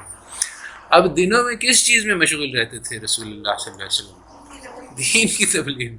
یعنی یہ نہیں کہ کوئی غلط کام کر رہے تھے یا ہم لوگ جیسے کہ دنیا میں لگے ہوئے تھے. اس کے باوجود کہا جا رہا ہے کہ اچھا یہ دن کی محنت ہے، وہ بھی دین کی محنت ہے، اور رات کی محنت ہے. رات میں جو ہے وہ بس اپنا رشتہ اللہ تعالیٰ سے یکسوئی کے ساتھ جوڑو. یہ دن میں تو مشغول رہتے ہو دین کے کام میں. تو اسی طرح سے ہماری یہ بہت عجیب ہے، ہماری ساری دنیا پہ محنت کر رہے ہیں، اور یعنی اصلاح معاشرے کی کوشش کر رہے ہیں، اور ہر فرنٹ پہ اپنی فیملی سے، اپنی اسکول میں، اپنی یونیورسٹی میں، اپنے دوستوں میں، اپنے ہر طرف ہمیں حکم ہے جو امر بالمعروف کا اس کو پورا کر رہے ہیں. مگر یہ ساری محنت کا صرف ایک ہی مقصد ہے کہ میرا تعلق اللہ تعالیٰ سے پیدا ہو جائے. ان صلاتی و نسکی و محیایا و مماتی للہ رب العالمین. تو میری نماز یعنی یہاں پہ عبادت مراد ہے، میری عبادت اور میری جد و جہد اور میرا جینا اور میرا مرنا سب کچھ اللہ تعالیٰ کے لیے ہے جو رب العالمین ہے. تو ہم جو ساری محنت کر رہے ہیں دنیا پہ کہ اس میں دین آ جائے، وہ بھی اسی لیے ہے کہ میں اللہ کا حکم کو پورا کروں تاکہ اللہ تعالیٰ مجھ سے راضی ہو جائیں. ایک طرف یعنی یہ جس کو کہیں کہ میکسیمم سیلفشنس، سے زیادہ ہو نہیں سکتا. بس حالانکہ نظر آتا ہے کہ میں اور لوگوں پہ محنت کر رہا ہوں، مگر مقصد صرف اپنے آپ کو بچانا. مگر ڈویلٹی ہے، اس میں دونوں چیزیں ایک ساتھ لے کے چلنی پڑتی ہیں، ساتھ ساتھ. یعنی وہ انسان کی وہ ہمدردی جو رسول اللہ صلی اللہ علیہ وسلم کے پاس تھی کہ اے میرے نبی تم کیا اپنے آپ کو غم سے ہلاک کر ڈالو گے اگر یہ لوگ تمہاری بات نہیں مانتے. کافروں کے لیے اتنی محبت ہے، اتنی درد ہے کہ وہ یعنی ان کا دل غم سے اتنا بھرا ہوا ہے کہ اللہ تعالیٰ ان کو تسلی دے رہے ہیں. اور اللہ تعالیٰ نے سورہ شعراء میں لکھا ہے کہ یہ شاعر جو ہیں یہ بہت ایگزیجریٹ کرتے ہیں، بہت بڑا چڑھا کے بات کہتے ہیں. تو یعنی یہاں پہ اللہ تعالیٰ بڑا چڑھا کے بات نہیں کہہ رہے ہیں، بلکہ واقعی یعنی رسول اللہ صلی اللہ علیہ وسلم کے دل میں اتنا غم تھا کہ اس سے وہ ہلاک ہوئے جاتے تھے. تو یہ اسلام میں کئی جگہ پہ بالکل اپوزٹ چیزوں کو ایک ہی جگہ پہ جمع کرنا ہوتا ہے. یعنی ایک طرف شدید کنسرن لوگوں کے لیے، شدید محبت، شدید یعنی ان کی طرف ان کے غم کو اپنا غم سمجھنا، جیسے کہ ہماری نبی کی صفت تھی کہ کہا کہ ہم نے تمہارے پاس نبی بھیجا ہے عزیز علیہ ما عنتم، کہ اس کو گراں ہے بہت سخت جو تمہارے اوپر جو تکلیف پریشانی آتی ہے، وہ اس کا احساس یعنی اس کی گرانی رسول اللہ صلی اللہ علیہ وسلم کو ہوتی ہے کہ وہ سارے امت کے غم جو ہے وہ ان کے دل پہ اثر کرتا ہے. تو یہ یعنی دوسروں کا غم گسار جس کو کہتے ہیں ٹو دی ایکسٹریم، دوسروں کا غم اپنانے والا اور ان کی درد کو اپنا درد سمجھنے والا. اور ساتھ ساتھ یہ کہ یہ سارا محنت جو ہے وہ صرف اس لیے کہ اللہ کا حکم ہے اور میری نجات ہو جائے کسی طرح سے، میرا دل کے اندر جو پردے پڑے ہوئے ہیں، کالک آئی ہوئی ہے. تو اس کو کہتے ہیں یعنی ڈویلٹی، دونوں چیزیں ایک ساتھ. دن کی محنت بھی ہے جو مخلوق پر ہے، اور رات کی محنت جو خالق پر ہے. تو یہ جو رات کی محنت ہے یہ ہماری یعنی مائکرو اکنامکس ہے، انڈیویجول لیول ایفرٹ. اور جو دن کی محنت ہے وہ عام طور پہ اجتماعی ہوگی، یعنی میکرو لیول ایفرٹ. اب جو میکرو ہے اس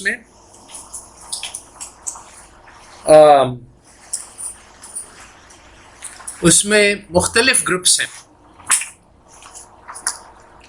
اور یہ بہت امپورٹنٹ بات ہے اور سمجھنے کی بات ہے کہ پہلے تو انڈیویجول ہے، وہ تو خیر اس کے سارے احکام ہیں جو ابھی ہم تفصیل میں نہیں جا رہے اس کی. دوسرا پھر فیملی ہے، کلیئر ڈیفائنڈ ہے کہ یعنی بچوں کو ماں باپ کی اطاعت کرنی ہے اور کیا کیا ذمہ داریاں ہیں، ماں باپ کی کیا ذمہ داریاں ہیں. تو فیملی جو ہے وہ بہت کلیئر اور ویل ڈیفائنڈ ہے اور اس کے پورے احکام ہیں. یہ سب سے چھوٹا ہمارا میکرو یونٹ ہے.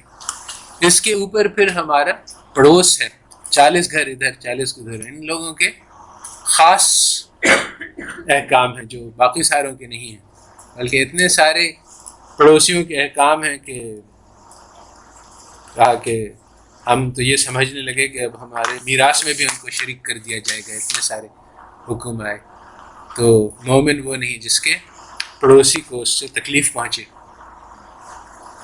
تو اس کے پھر اور اوپر کے لیولز ہیں. اصل میں اسلام میں ایک انسٹیٹیوشنل سٹرکچر ہے جس کے ذریعے سے یہ کمیونٹی قائم کی جاتی ہے، اور یہ ہے سب سے پہلے تو مسجد ہے. وہ لوگ جو کہ مسجد میں نماز پڑھتے ہیں وہ آٹومیٹکلی ایک کمیونٹی بن جائیں گے. اب بات یہ ہے کہ وہ حدیث جو ہے کہ ما من اسلام الا اسمہ وما من قرآن الا رسمہ باقی رہ جائے گا. صرف اسلام کا نام اور قرآن کی لکھائی.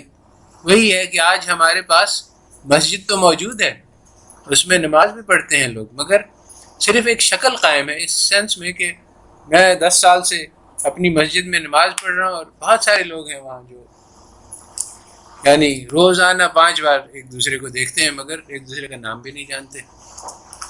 تو یہ جو مقصد تھا کہ یہاں پہ ایک کمیونٹی بنے گی وہ تو فوت ہو گیا. یہ ایک شکل تو باقی رہ گئی رسم ازاں، روح بلا نہ رہی.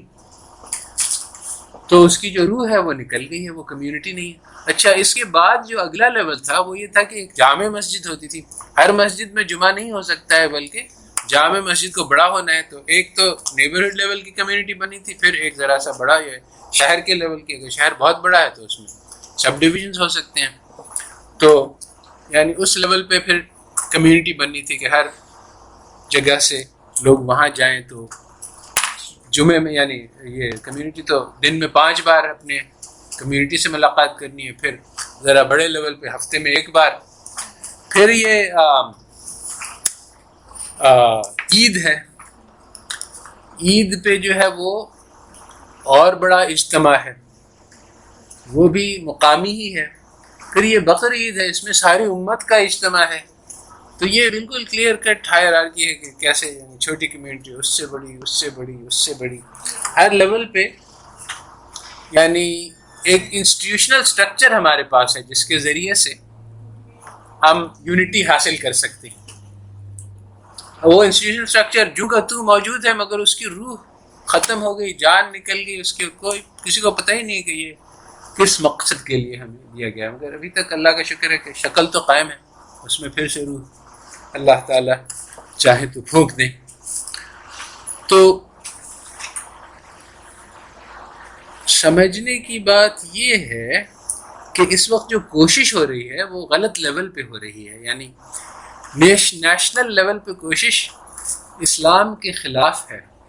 اور یہ نیشنز، دو باتیں سمجھنے کی ضرورت ہے۔ ایک تو یہ کہ یہ نیشنز کیسے وجود میں آئے، خود بخود نہیں آئے، یعنی بلکہ یہ کافروں نے انوینٹ کیا ہے یہ چیز۔ پہلے تو جو آرگنائزیشن تھا وہ سٹی لیول پہ ہوتا تھا، ایک شہر ہوتا تھا، ہر شہر جو ہے وہ ایک طرح سے انڈیپینڈنٹ ہوتا تھا، آپس میں جو ہے وہ ان کا تعلق تو ہوتا تھا اور یعنی ایک کلیکشن ہوتا تھا، مگر بیسیکلی انڈیپینڈنٹ گورننس تھا، یہ ایک یونٹی نہیں تھی۔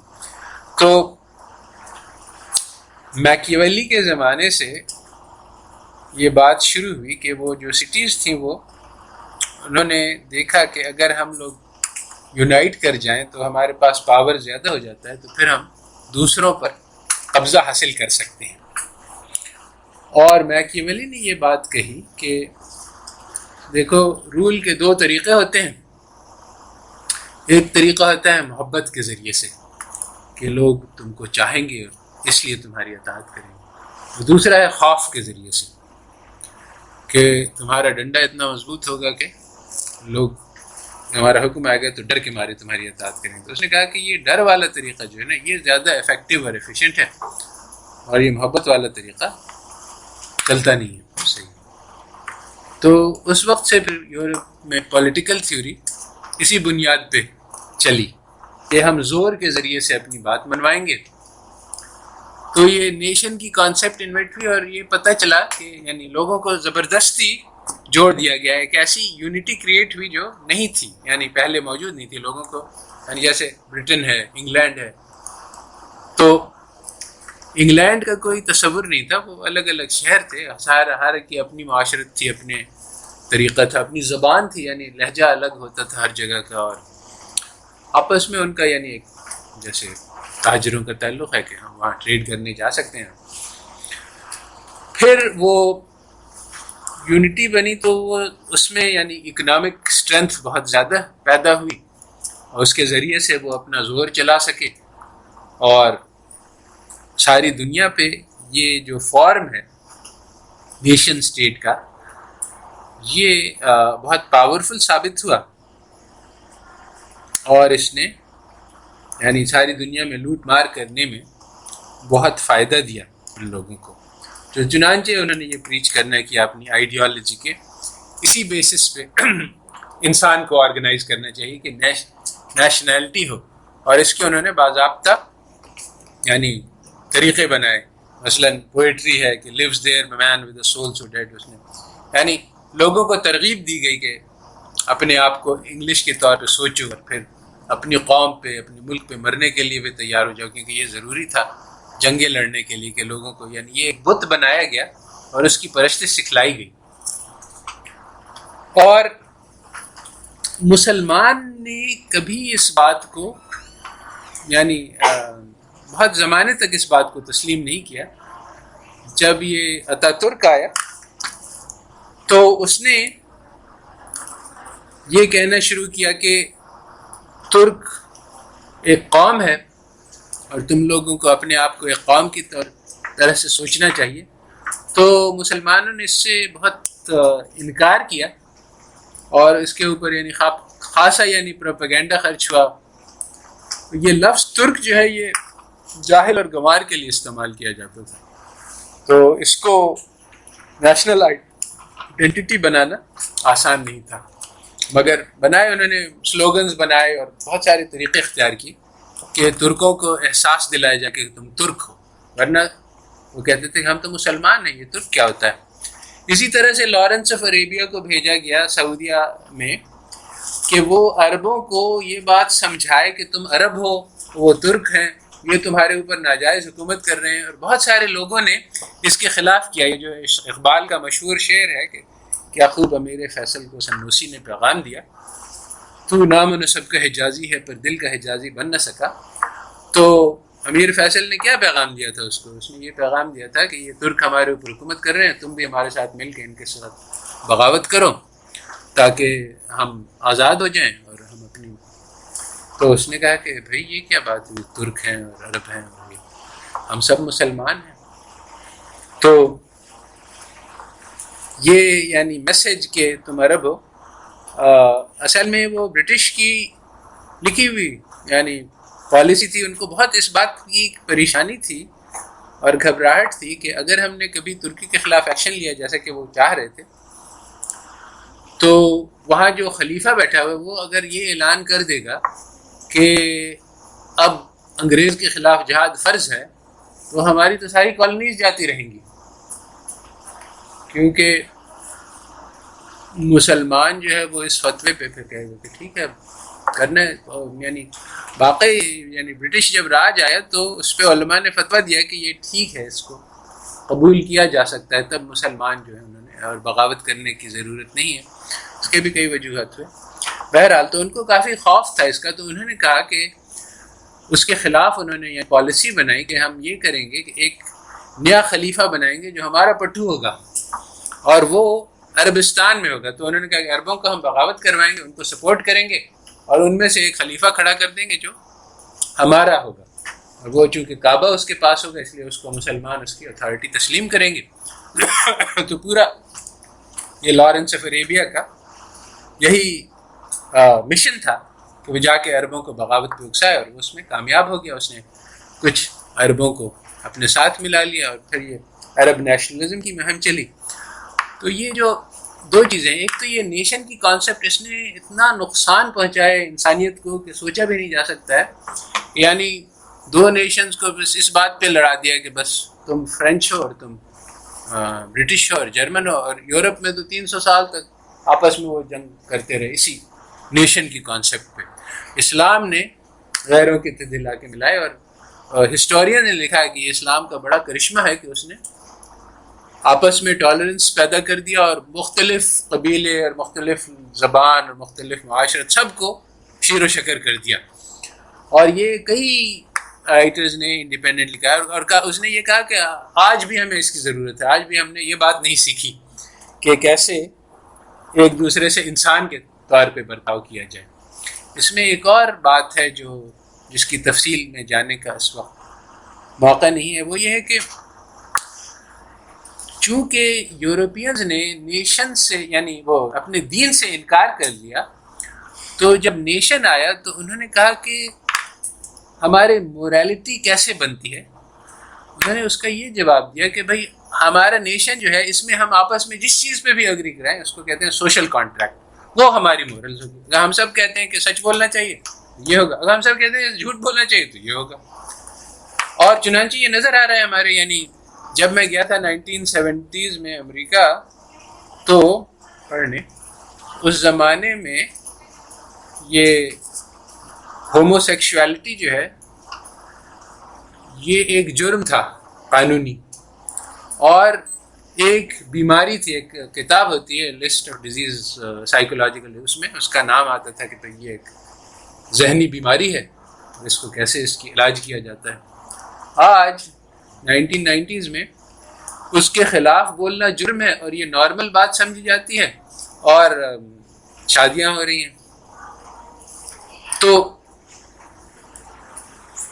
یعنی بس مورالٹی کا کوئی ایبسولوٹ سٹینڈرڈ نہیں ہے. ہم آپس میں جو بھی طے کر لیں وہ ہماری مورالٹی ہے. چنانچہ اس کے دو نتیجے نکلے. ایک نتیجہ یہ نکلا کہ نیشن جو ہے ایز اے ہول، اس کا جو لیڈر ہے، جو بھی اس کے اوپر مورالٹی کا اطلاق نہیں ہوتا، کیونکہ وہ مورالٹی بناتا ہے، وہ قانون ساز ہے. اگر وہ ڈکلیئر کر دے کہ یہ مورل ہے تو اس کے اوپر تو کوئی مورالٹی لاگو ہی نہیں ہوتی. اور جنگ میں بھی کوئی مورالٹی نہیں، کیونکہ اگر کوئی نیشن آپ کے اوپر قبضہ کرے تو آپ کا پورا طریقہ زندگی ختم ہو جائے گا، آپ کی مورالٹی ختم ہو جائے گی. تو اس کو برقرار رکھنے کے لیے ہر چیز جائز ہے. تو چنانچہ انہوں نے یہ کیا، یعنی کروڑوں کا قتل جائز ہے، کیونکہ اگر یہ لوگ غالب آ گئے تو ہماری یعنی مورالٹی کا جو ڈیفینیشن ہے وہی ختم ہو گیا، یعنی وہ اپلائی نہیں کرتا ہے. تو یہ دو بہت بڑے بڑے نقصانات تھے جو نیشنز کے کانسیپٹ سے پیدا ہوئے. آج ہم اسی کی اتباع میں چل رہے ہیں. اور رسول اللہ صلی اللہ علیہ وسلم نے جب کسی نے پکارا کہ یا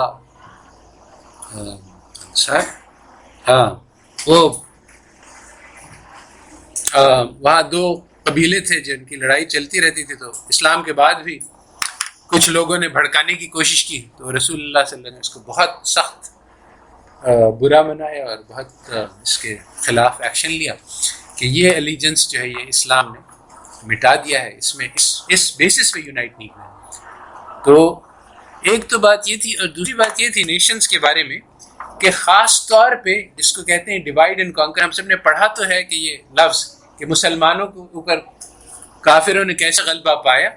تو ڈیوائڈ اینڈ کانکر میں یہ بھی بات ہوئی کہ مختلف نیشنز بنائے گئے مسلمانوں کے، خاص طور پہ نقشے سے لکیر بنا کے کہ یہ عراق ہوگا، یہ فلانا ملک ہوگا، یہ فلانا ملک ہوگا، جس کا کوئی یعنی کانسیپٹ نہیں تھی، نہ مسلمان میں آپس میں تھی. بس روس میں جب ترک مملکت کے بڑے حصے آئے تو انہوں نے پھر ان کو بہت خدشہ تھا کہ یہ مسلمان ہمارے خلاف بغاوت کریں گے، تو ان کو توڑنا ضروری ہے. تو بالکل یعنی آپ کی یعنی لکھی ہوئی پالیسیز دیکھ سکتے ہیں کہ اچھا تم جو ہے وہ قذاق قوم ہو، تمہاری یہ زبان ہے، پوری زبان تمہاری یہ کلچر ہے، تمہارے یہ ڈانس ہوتا ہے، تمہارے یہ تاریخ ہے پوری، یعنی ان کے کلچر اور اسی طرح سے وہ جارجینز ہیں اور وہ دوسری قوم ہے، سارے اس کو بانٹ دیا گیا کہ اور ان کو کتابیں دی گئی، ان کو بتلایا گیا کہ یہ تمہاری آئیڈینٹی ہے، تاکہ وہ یہ نہ سوچے کہ ہم سب مسلمان ہیں. اور تو یہ نیشن کو مسلمان کے خلاف ہتھیار کے طور پہ استعمال کیا. اب ہم